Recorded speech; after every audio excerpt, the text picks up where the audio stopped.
we are giving away a free Steam key to the story-based adventure game The Silent Age. In this addictive game, you assume the role of a regular, unsuspecting janitor who sees himself confronted with the daunting task to save all of mankind. Simply answer the question at the beginning of every video to be entered for the giveaway running until July 31st. You can enter as many times as you want by answering every new question in order to increase your chances. Let's get it. Today's question is gonna be, what is Leper Gnome's voice line? That's when he enters the battlefield. What does he say, man? The old Leper Gnome, what does he say? So, you've read the title correctly. We're gonna give you a budget deck that consists only of commons, well, standard classic cards, commons, and rares. Yes. That you can basically hit legend with. And it's, in my opinion, the eternally best budget deck, which is Midrange Hunter, which is how I started playing. It's always good. It always works, and this is the deck that we have constructed right now. We do this together. You can it's the basic outline. It stands. You can play around with this. You can cut the secrets if you want to make it completely minion based. If you have the Rexar, put the Rexar in, but that's of course not that budget. You can cut a flank. You can cut a Hounds, add another flanking strike. You can put a second Wandering Monster. You can put Tundra Rhinos if you want to. Here, like, make cuts here and there, put a second deadly shot if you want to. You need to figure out what you do. You can put Raptor Hatchings instead of Jewel Macaws. Yeah, we got Explosive Trap in there specifically to fend off Paladins, which are kind of a thing on the ladder these days. Specifically Odd Paladins, and Explosive Trap is probably the key card in this matchup. Yeah. So that's what we got it in there. We're not teching too heavily against weapons, pirates, murlocs, or anything of that. Because they don't run that much. If you'd used to... In the last meta, you used to tech in Galactic Crawlers in this. Yes. So, we're not doing that right now. Let's get into a game, man. Tracking is one of the cards that you've always been a bit critical of. But yeah. I kind of like it. We got it in the opening hand, too. Yes, so... Along with Explosive. The problem with tracking is that you can get into those situations where there's two good cards in there, and you just are going to burn one. But you know what? It's good to have a good card. Yeah, but... in longer matchups, you're burning through a deck. Optimal strategies to... You basically... Diamond and Jewel Macaw are keeps in absolutely every scenario. Or whatever one-drops you chose to run. If you have one of those already, then Crackling Razor Maw is one too. Hyenas as well. I think we're all about Animal Companion, right? Right now, I don't know. I think I'll keep tracking, I think. Because you don't have the one-drop. Or, well, Explosive could be good, depending if it's a Murloc Shaman. Which is not that likely, though. So you can keep the middle too if you want. Because Animal Companion is a solid play on turn 3. Yeah, no matter it's what, always basically. Good. There's Double Unleash I don't like. Me neither. It's not that great. But we're definitely gonna track. Against Shamans, always be wary of Bloodlust. Yeah, Shamans, you never know what's gonna happen. They can go a lot of different ways. Go wide on the board and evolve if they're feeling it. Well, Evolve isn't a thing anymore. Not in Standard. There would be the Death series. Yeah, this is Standard. Yeah, exactly. This is Standard, but it's possible in Wild. That's true. Stoneskin Basilisk is not bad. Poisonous Divine Shield can kill 2 people. Yes. I mean, if you're gonna run this and you're gonna play this for a while, here's what I did. As soon as I got it, I crafted the Rexar. As soon as I had the mana, just craft the Rexar. It's really good. One monsters, I'm gonna coin the Animal Companion. I think Monsters. Wait, yeah, I think Monster is cool. You can hit face. Of course. I was gonna trade against a series. If he's gonna trade, then we're gonna Animal Companion and we're good. Right now, I'm just gonna assume that I'm the more aggressive deck. Yeah, if he's gonna go face, if you were to go face, then there's a good chance that the Wandering Monster survives, which is good. So, you can equip Bow. Yes. I think we'll equip Bow right now and take out the totem. Taking out the totem does 2 things. It opens up the board to us. It makes it so that he cannot buff anything, and it also means that he is less likely to get the Spell Power Totem, which is called the Wrath of Air Totem, which he totally just got. Yeah. But if he wanted to be that for a spell or something... Yeah. So, Bear Shark's pretty good against it because he can't target it. Yeah. Dice to Lightning Storm if he wants to use it, but I'm willing to do that. And probably track for yes. Highman at this point, I think. Or Kill Command. Kill Command. You know what? Give me the Razor Maw here. Yeah. Razor Maw's pretty good. Enter. Yeah, we're not attacking because we want the Wandering Monster to... Exactly. in this situation, we of course want the Eagle Horn Bow to survive. If we need it, we're gonna use it, of course. Yeah. I mean, right now I think we adapt. We adapt an animal companion. Wind Fury. Wind Fury would be nice. So I'll take 1/1. Health seems kind of good. I'm thinking Lightning Storm. I like Lightning Storm, so I want to survive that. 1/1. If we take out the totem, theoretically, would still be guaranteed. Then to we need to survive. sack the bow. That is true. We could also play the animal companion and see what happens out of that. I mean, we'll of course we definitely can't do that. Yeah. can't for the adaptation, but I think health, but do what you feel. Health seems the way to go. okay.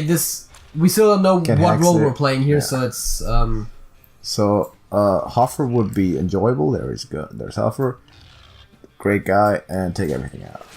Yeah. That definitely. So. One thing about midrange decks, especially also against other decks in certain matchups, is you always have to be aware who's playing aggro and who's playing control, which really depends on the matchup. If you're facing aggro, you have to try to control. If you're facing control, you have to try. So Lightning Storm is what I expected.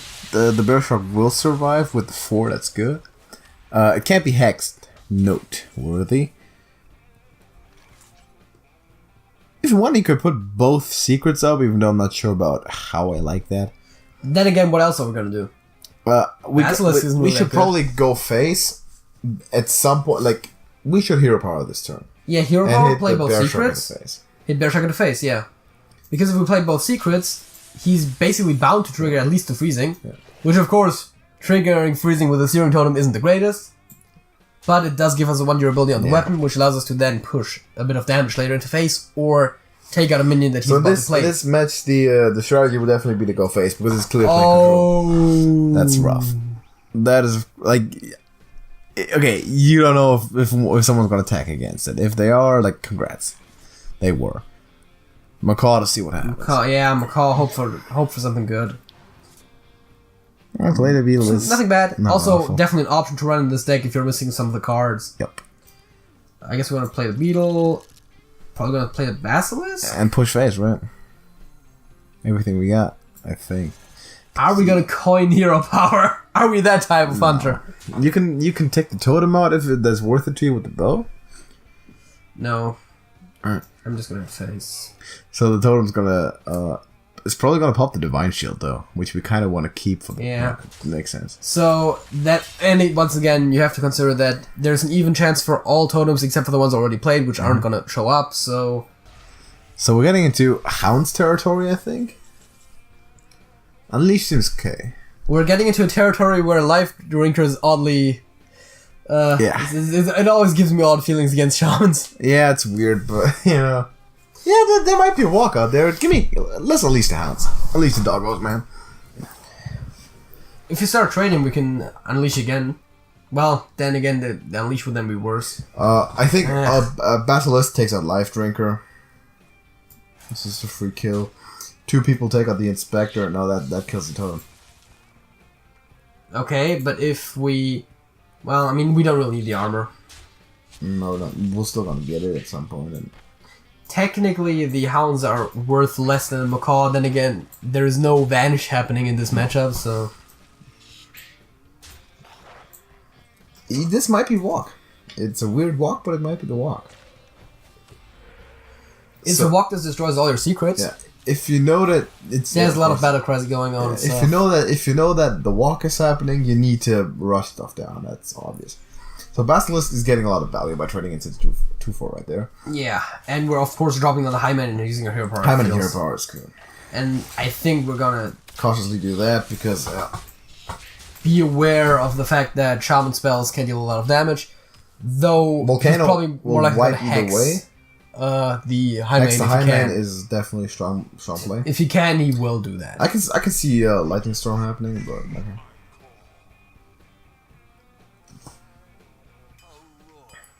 This is walk. This is the walk, man. I don't agree with Hot Spring Guardians and walk, by the way. We might get walked out of the park here. Houndmaster, probably the Unleashed Hound or Macaw. I was about to say one of the 1/1, so we can take out both of the taunts numbers, and then hit the Highman in the face, I suppose. Highman could also value trade. It could, but I mean, we have a Deadly Shot, and if there's ever a better opportunity right now, let me know. I don't think so. Then we Deadly Shot, Hero Power, and go Hyman Face. So Hellspring Guardian, the problem with that is that it can technically heal you as well. Yeah. Kill your opponent. It can negate the Life Drinker in terms Yes. of damage. What we need to do is draw Then, to kill then he the probably is also going to play like Fire Plume Phoenix, and then he's going to hit his own face with that and heal us, and it can go. So Bo is in the building. Hound Unleash should be seems unleashed these good. days. I mean, there's a good trade with the Houndmaster to the guy. We need to kill off one of our dudes without killing one of his. Then unleash. That was what I was thinking. Trade Houndmaster into the 2/4. I'm equipping the weapon, of course. And Hero Power. Hero Power. Sensible. I'm keeping the coin forever, probably. Likely. Maybe it'll help us with the Hero Power. Who knows? That's a good trade. And it's lethal. Easy. See? Easy. Beat box. So the strategy here was to start going face. When you notice that he's playing conservatively, he's probably trying to walk you at some point, he's just not putting up a lot of stuff on the board, then you go face. If he's like kind of matching you with the aggressiveness on the board, then you want a value trade. You want to fight for board domination. In that case, it was more or less a race against time for us to kill him. Yeah, that's what I was saying earlier about identifying the matchup and then playing according to that, which is kind of the strength of midrange, of course, because it is having the early game push. It also still has the control stuff in there, and the Hunter is the late game stabilization. The Hunter is naturally extraordinarily good at dealing burst damage, as opposed to any other class, which is why. I mean, that's where the kill commands come in, definitely. Yeah, you got kill commands, you got scavenging into unleash downs.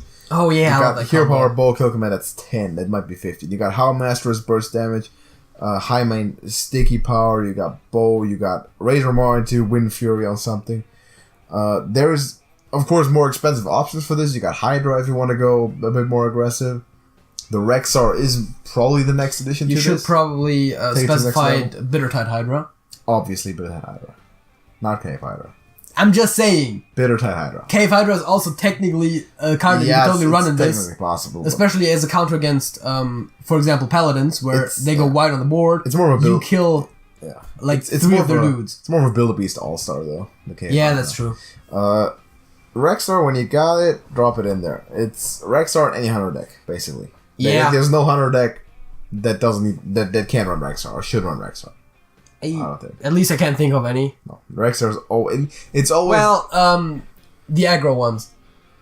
Because they want to deal damage with the Hero Power. The really odd, like the face, odd face Hunter, yes, but also the deck's not good.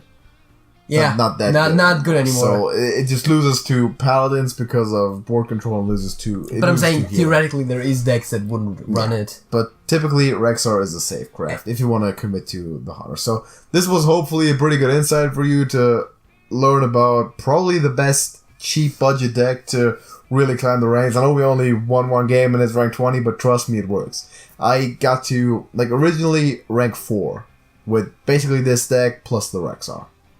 Yeah. So it does work. The Rexar is just the element that basically keeps you in the game when you get into a longer, grindier matchup. We just can slack off because High Main is basically already your max value, right? So High Main is already where you max out. If you want to construct it more towards mid-range into late-game control stuff, there's Rexar, there's Bone Mare, which is not that good anymore. Yeah, it's possible. But there's Thunder Rhino with some Build-A-Beast, pretty tough. And but this deck is fun to play. Also, historically speaking, this has been a very consistent deck. Yeah. This deck, I think, from the inception of the game, basically, till today, never seen it be bad. Has always been a good deck. It has never been a great deck. It's not tier 1. It's not a 60% win rate. But it's always been a good deck. But it's 50%. And it's always been a cheap deck. Oh yeah, it's a great beginner's deck too because it's not too complicated. It's arguably the single best beginner's deck. Yeah, it's play what makes sense. Yeah. It's play what makes sense and then kill your opponent. I think if you actually just start the game, you have the standard Hunter, which just runs all the basic cards. It's really close. You just start slotting in all of the good draws you make from packs. You basically naturally get into this type of deck. Yeah, so it's really strong, highly above its value. If you got any more questions about this, like about specific cards, additions, maybe cuts that you want to make, always ask. I'm sure we'll answer you.